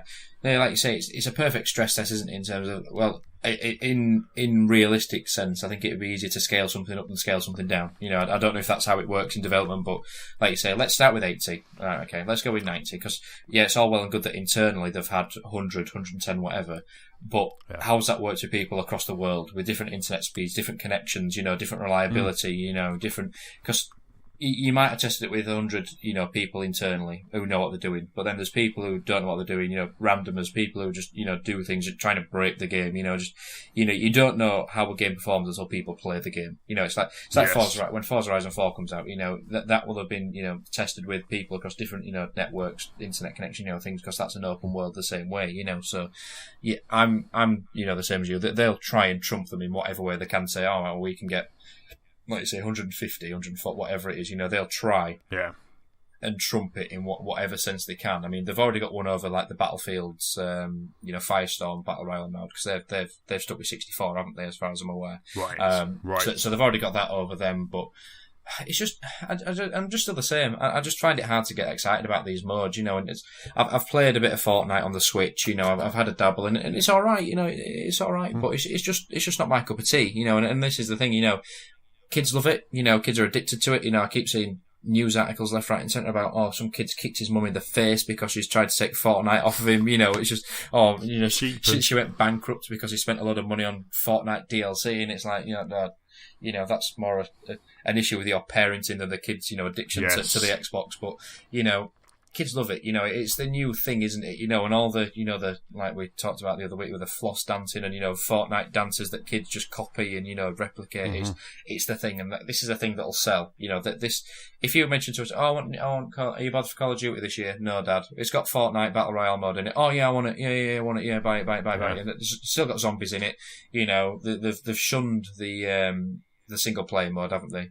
So yeah, in terms of looking at the map, what it might work in a Call of Duty setting, but I've lost interest with Black Ops just because they don't have a campaign in it, and that sounds really, really daft to say, but as quote unquote, for many people, poor the campaigns are in Call of Duty games, I just like playing them, and I thought, me too. I just really like it, and I wish that they'd go back to sort of doing what Battlefield have done, just go back to the traditional sort of World War shooter or just military shooter rather than going to this futuristic sort of, nonsense that they are going down, because to me, I just like, I like a traditional shooter. I like something that's loosely based in reality, even if it's just kind of in that Second World War setting or Vietnam setting or whenever it is, but the missions are kind of, they're made up, it's not based in a sort of, actual, genuinity in terms of these things actually happened, but that's just me personally. But yeah, it's it'll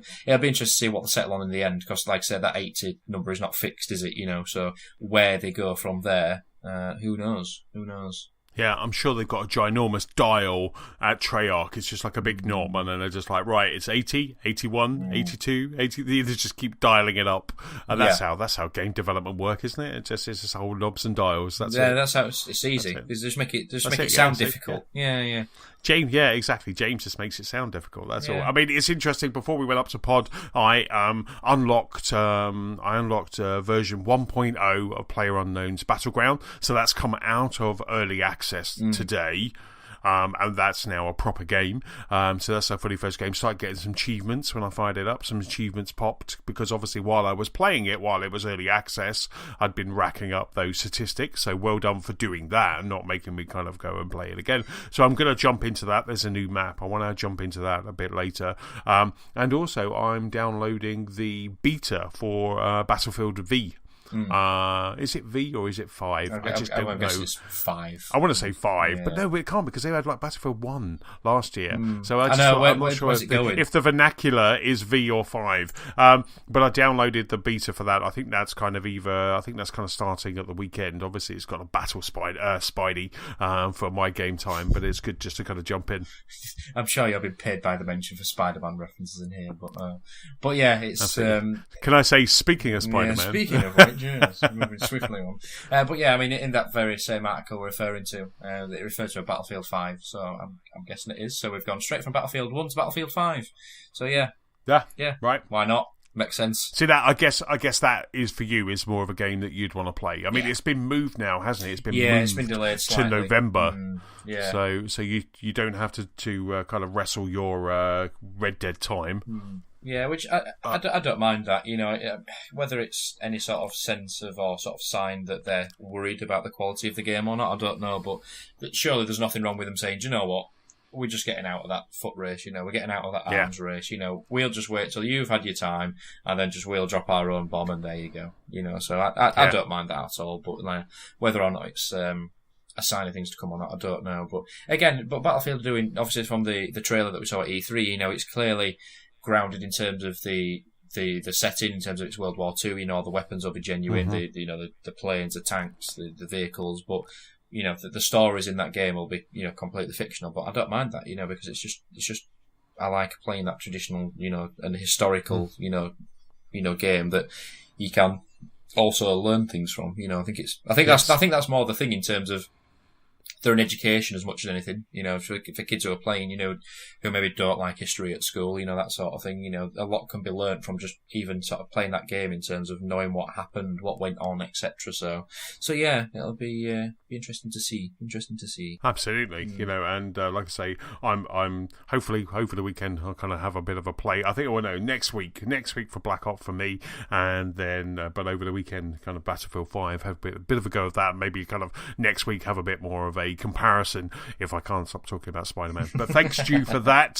Thanks, Stu, for popping that into the pod doc and then coughing your way through. Speaking of awesome things, Spider-Man. So Spider-Man is out in a couple of days' time. Spider-Man comes out Friday the 7th of September, probably either the day before or the day of this pod going live. But Insomniac, the creators of Spider-Man, have already released, and they have put up a trailer, I'll stick it in the show notes, for the DLC, for the story DLC that's going to be coming out for Spider-Man. So this story DLC, it's called The City Never Sleeps, and this first part, so there's going to be 3 parts, and the first part, which drops on October 23rd, and is going to be called, like I say, it's going to be called The City Never Sleeps, and it's the heist, and this features Black Cat. So Black Cat is almost the Catwoman of the Spider-Man world, and she's fantastic. There's a really good Black Cat graphic novel by Kevin Smith and Terry Dodson. Terry Dodson does the art. Kevin Smith of Clerks, Jay and Silent Bob fame, writes the graphic novel, and that's just absolutely fantastic. And she's a really good character, so it's really good to see this. So we've got the heist with Black Cat, and then we've also got they've said the other 2 installments are called Turf Wars, and there's also one called Spider-Man Silver Lining, and they're going to launch in November and December. So you've got September to play the main game. October you get the first installment, and then November and December, and it's really nice to see that this is coming out now. At the time of podding, I couldn't see any prices to buy this separately. The only thing I could see was that this comes with the digital deluxe edition of Spider-Man, but I couldn't see anywhere where you could buy The City Never Sleeps separately. So this is going to be coming out, and like I say, you've got plenty of time to play the first game. You've got a good month and change to play the first game, and then if you've got the digital deluxe, I'm sure there's going to be some season pass or some way of buying all of these once the game is out. But then you've got October. This comes out for Spider-Man. So does this get you excited, Steve? In terms of I'm kind of sort of reining my sort of anticipation and excitement about Spider-Man in, because it's kind of like, because we've not had a Spider-Man game in so long, and I think with Batman we've been spoiled with superhero games. It's kind of I'm just kind of tempering my expectations. I've seen that a couple of sites have reviewed it already, and people saying, oh yeah, it's almost the sort of the Batman game that that Spider-Man could be, and then some saying, oh, yeah, it's okay. So yeah, I've seen a kind of sort of different sort of opinions. I've not seen anybody absolutely slate it yet, which kind of, I suppose, is a good sign. But yeah, it's just more for me. It's just like this thing with the DLC is just, can we just have the game first? Can we just let the game launch? Can it just come out and then we know what's coming? It's like just saying, yes, we're going to have some post-game content coming out. That's fine. Like it's all right announcing it like sort of Sea of Thieves style, and it's going to be free. But like you say, this inevitably is going to be extra content or quote unquote free for people who buy the sort of the upgraded version, like yourself, the die-hard fans. So yeah, it's just. Was this part of the game? Was this? And then we just thought, we'll just chop it out a little bit, should we just try and, the cynic in me thinks that, that's just kind of, because it's launching so close to the game actually coming out, because this comes out, like you say, it's 7th of September when this comes out. The first piece of DLC is October the 23rd, that, a lot of people might not even finish the main game by then, and it's already chucking extra content at you, it's just like, to me, that's just, even if it came out in January, just at the end, the start of next year, because people could, if it's an open world game, there's plenty of content in it, people could play it for that at the time, and trying to get through it. So, the game, from what I've seen, it looks great, in terms of the graphics and the aesthetics of it. Actually, it looks superb, and Insomniac, albeit they've not kind of gone into this sort of field before in terms of sort of Superman or superhero sort of genre, but they've got a good pedigree to kind of make this a good game. So I am hopeful. I am hopeful. I'm not the sort of the biggest Spider-Man fan out there, but in terms of a true superhero game that is good and is worth playing, I'm excited to the fact that might actually happen, because like you say, we said Batman came out and that's the best superhero game we've ever had. And since then, we've not really had anything before then. We've not had anything. And like I said, traditionally Spider-Man has had a rough outing on consoles, hasn't he? So yes. I think this game ties in with Spider-Man's new identity, doesn't it? I think Spider-Man's now more appealing, isn't he? I think, in terms of a modern twist on Spider-Man. So I think that ties nicely in with kind of what the sort of the way that, the Avengers has kind of gone down with him, and the movies. So yeah, we'll see. We'll see. I'm not wearing my Spider-Man onesie like you are, come Friday, that awful suit that you shared in the WhatsApp group. But it's, God, that suit was amazing. I can imagine you rocking that to work on Friday. I can easily, I'm sure you've bought that already. It wouldn't surprise me. It wouldn't surprise me. I was actually flipping through Amazon to see if there was an Amazon Prime Spider-Man t-shirt that I could wear on Friday, because I've got to work in the morning. I've got a VidCon in the morning for a couple of hours, a weekly VidCon. I can't miss that. And then after that, I'm going to be kind of meet Nicola for lunch and then swing my way home and play some Spider-Man. And I cannot wait. I'm very excited about it. I've stayed cold. I haven't looked at kind of reviews. I've skipped podcasts at the moment that are kind of talking about Spider-Man.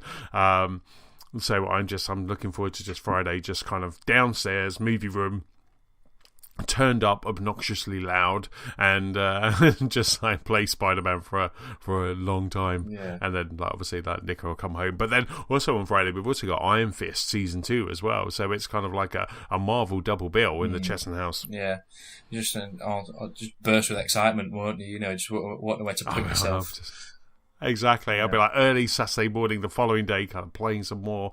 I don't even care if I just... And then also last week they announced there's photo mode as well. You knew as photo mode was coming. You love the photo mode, don't you, Anthony? Oh, I really do. I am going to be posting I won't be able to pass a water tower without taking a photo of it, and it's going to be epic. And you're going to enjoy spider spam everywhere. Just look at this, and then everyone just back out of the WhatsApp group. You can share the pictures with yourself. It's just leave him be for a couple of weeks, and then we'll come back in later. But I'm going to share them on Twitter because spider. I need to find out how to kind of share to WhatsApp by the PlayStation, because I know you can share via Twitter. I don't know if it has WhatsApp integration. Yeah, I'm sure you'll find a way. Find a way.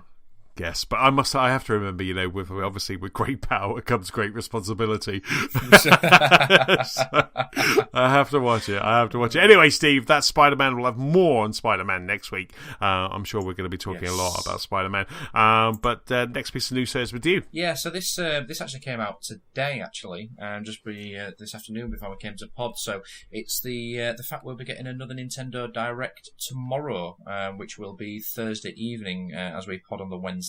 That will be at 11 o'clock UK time, so it's a bit of a late one. So obviously that's kind of midnight in Central Europe and sort of mid-afternoon in America. So this kind of the sort of very limited detail we've got about this is kind of just we expect to kind of see what Nintendo are planning on doing with the Switch's online service. So that is kind of, we know it's coming, but we don't really know what's coming. We know it's a thing, but we don't know what's happening with it. We know that it's going to cost you at £20-25 for the year or something, but what do you get as part of that? Are there any sort of, free games like Xbox Live and PlayStation Network? What's happening with that?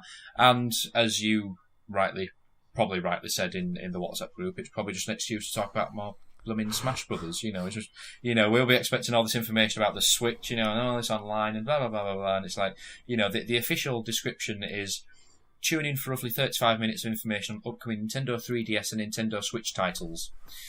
Maybe that's kind of just the one token. Oh yes, here's a 3DS game, but here's Smash, and it's maybe the 3DS is actually leave it at the door. The 3DS is actually a playable character in Smash. Yeah, it's just, can you imagine? Oh. Yeah, I think if I hear any more about Smash Brothers, I think I just might cry. Again, that Oliver that I talked to in work about games is like, he's a big Switch gamer. It's pretty much the main console that he games on, and he's talking about it, about games that are coming out. About Pokemon, Eevee and Pikachu coming out and what have you. And it's like, oh, but the big one, Smash. I'm so excited for Smash. And I think you're literally the only person that's excited for Smash, bar Nintendo. I think you're literally the one person they're advertising this for. It's like, yeah, but how can you not like Smash? It's like, it's not a case of not liking Smash. It's just the fact that they're billing it as this massive thing, and it's like, but it's already been out. Yeah. It's just a re-release. It's like, yeah, we've had all these other re-releases, so why have they not had the same treatment? It's like, this is Nintendo's big bank of a game that they're expecting to sell like hotcakes, and it's like, well, just give me something new, damn it. So whether it's some more characters, another outfit for whoever it is, now you can have 4 different outfits per character. It's like, ooh, la-di-da. But yeah, it's just, I'm hoping it's, a tiny portion of Smash and more Switch. And interesting to see what they do with the 3DS as well, because, what else can they do with that now? Are they going to kind of wean that out? Are they kind of just push the 3DS and the 2DS into the Switch? Are they going to push those games into there? Are they going to keep it as a thing that runs aside the Switch? It's, I could quite easily see them doing both things, to be honest. But I mean, that just merge the Switch and the 3DS into one for me. In terms of just bring the Nintendo store that you can get on the 3DS, put it on the Switch. There you go. Jobs are good and all in one. Then it's kind of an all in one console, then, isn't it? For the full family, then, because everyone's got a console that does everything. Then, which I think kind of is Nintendo's philosophy, isn't it? In terms of a family console, for everyone. So yeah, we'll see what's there. But what we see in those 35 minutes, like I say, whether it's 30 minutes Smash and then 5 minutes of hurriedly filling everything in, who knows? So what time is that tomorrow? It's 11 o'clock, 11 p.m. UK time. So it's a bit of a late one, but for most people who are hardcore, late nighters, I'm sure we'll still be around at that time. So yeah, we don't need much sleep. I'll be waiting for Spider-Man to unlock. yeah. Well, yeah, so that ties it in well for you. That's it. Yeah. That's if I wait for that just gives me 25 minutes, and then it will unlock. Give me time to. You just sat there shaking. Give me time to abloot. Spider-Man. I'll abloot, wash my face, brush my teeth, and then get ready to play Spider-Man. And then I'll just pass out, go to sleep. Being like a root beer coma. Can you imagine if your excitement of Spider-Man tied with about 5 root beers? Oh, you'd be all over. Root beers. You'd be like a bouncy ball. This stuff's potent. Yeah. This stuff's potent. It's really good. Yeah. It's really good. But that root beer has affected you more than this beer's affected me, which is concerning. I can feel it. I'm hyper. It's either that or Spider-Man. And then the last piece of news is with me, and that is that Superman star Henry Cavill, fellow Brit Henry Cavill, is going to play. Now I want to get this right, Steve. He's going to play Geralt. There you go. Geralt of Rivera. He's going to play Geralt in The Witcher. So Netflix are making a Witcher show. They're making a Witcher TV series, and Henry Cavill has been cast as the main character. And this is fantastic because Henry Cavill has been on Twitter, been on social media, been in interviews when he was interviewing around kind of Mission Impossible time, saying about how much he loves playing The Witcher. The Witcher's kind of one of his favourite games, and I think he did a piece on IGN and they were chatting about it, and he was saying that, he knows that there's a TV show that's coming and he really wants to play Geralt. And so he was very much kind of putting it out there on Front Street that he wanted to get it, and he even kind of teased on Twitter and stuff like that. And it was just really fun to see him really kind of throwing it all into it. Well, Netflix announced, and the showrunner, who was Lauren Hisrick, announced that Henry Cavill did actually get the role, and he is, as she tweeted, our Geralt. And it was really funny because Henry Cavill then kind of did a picture on Twitter of his Netflix account, and when you log into Netflix, it gives you that icon, and underneath he changed his name to Geralt of Rivera. So it was just wherever exactly with Rivera, and it was just so good to see. I mean, and the great thing that I've actually loved is that Twitter Witcher kind of, the clever guys on the internet have kind of jumped on this straight away, and they've started doing mock-ups of what Henry Cavill could look like, kind of with all the kind of white locks and a big beard. As long as he doesn't have a moustache like he did in Superman, that would be awesome. No more CGI moustaches, please. But I think this is going to be fantastic. So this is going to be... it's obviously... right now, it's been greenlit. They have script. They haven't even started filming, so we're probably a couple of years away. But just to see that the Henry Cavill is kind of part of that, this excites me. I love him as Superman. I think he's a fantastic Superman. In the 3 films that he's been in. Excuse me. Root beer went down. It's strong stuff, that root beer, isn't it? Never again. It's like root beer has destroyed this podcast. He was really good as Superman. I really enjoy him as Superman, and just to see him now kind of in The Witcher, I think this is fantastic casting. I think it is a really good casting, especially to get someone who is a gamer and someone who was going to throw everything into this. I just think it's absolutely fantastic. Yeah, I mean, if you look at the sort of the article that we've got here from Eurogame, if you just look at him as Superman, scowling, if you just take that and put his the silver hair from Witcher, give him the scar across the eye and the beard and put him in the outfit, he is Geralt, he looks like he could be the ideal person,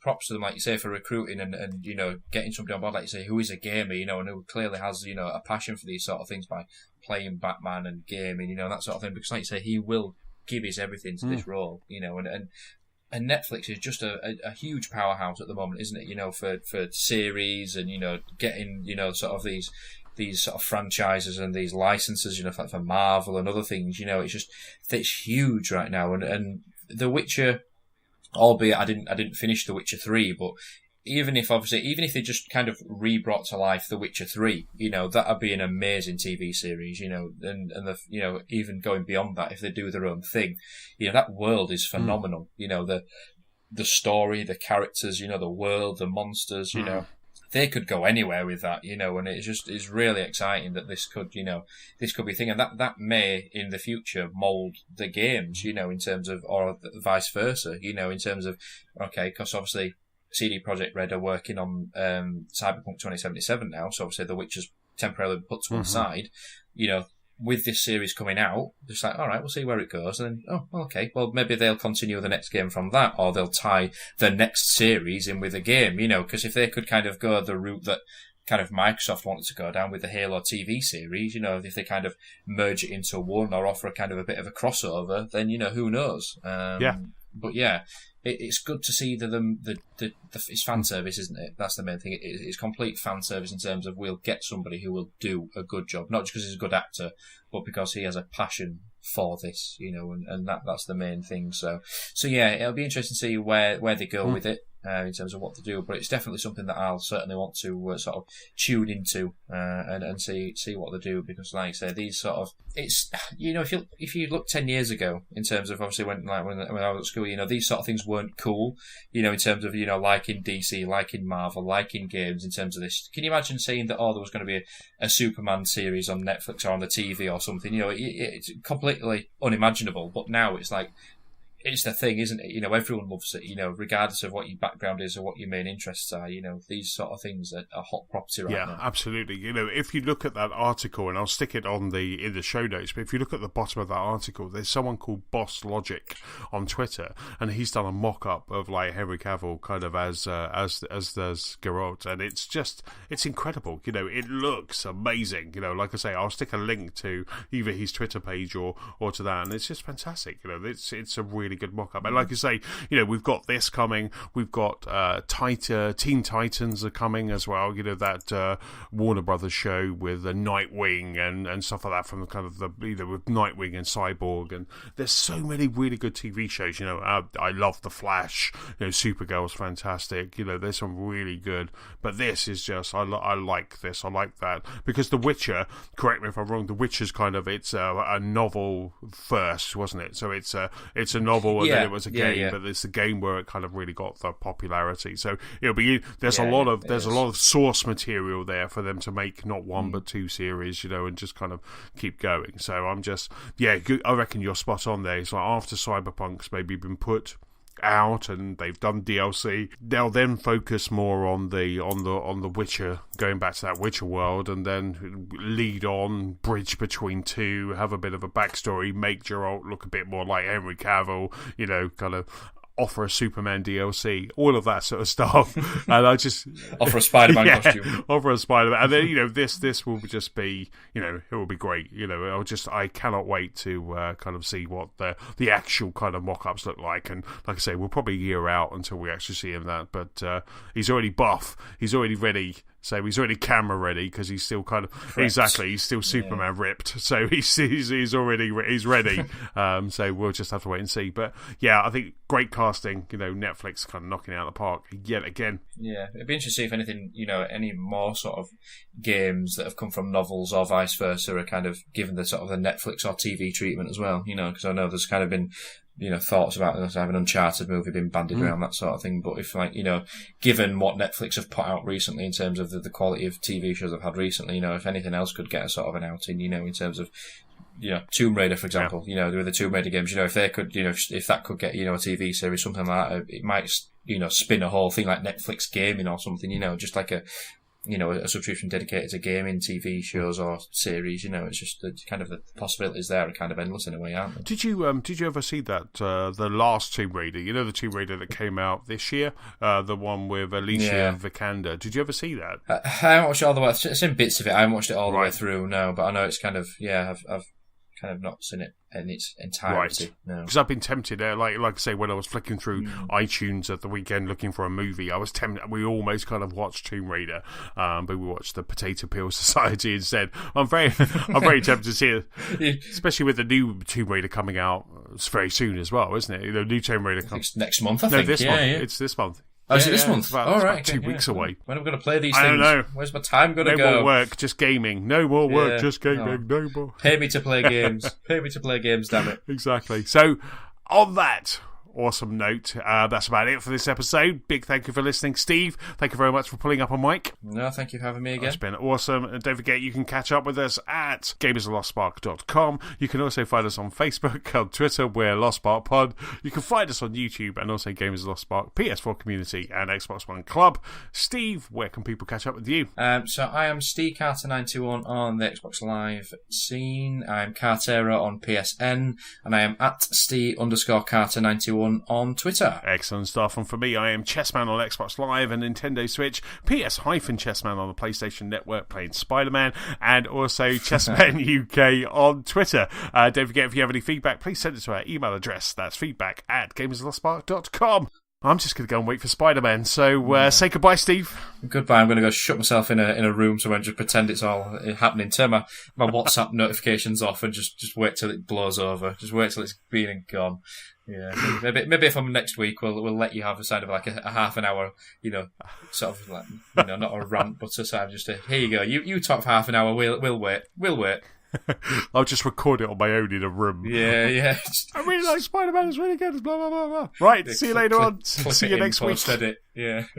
I'll leave my Stan Lee impression for next week. But bye. Yeah. Goodbye.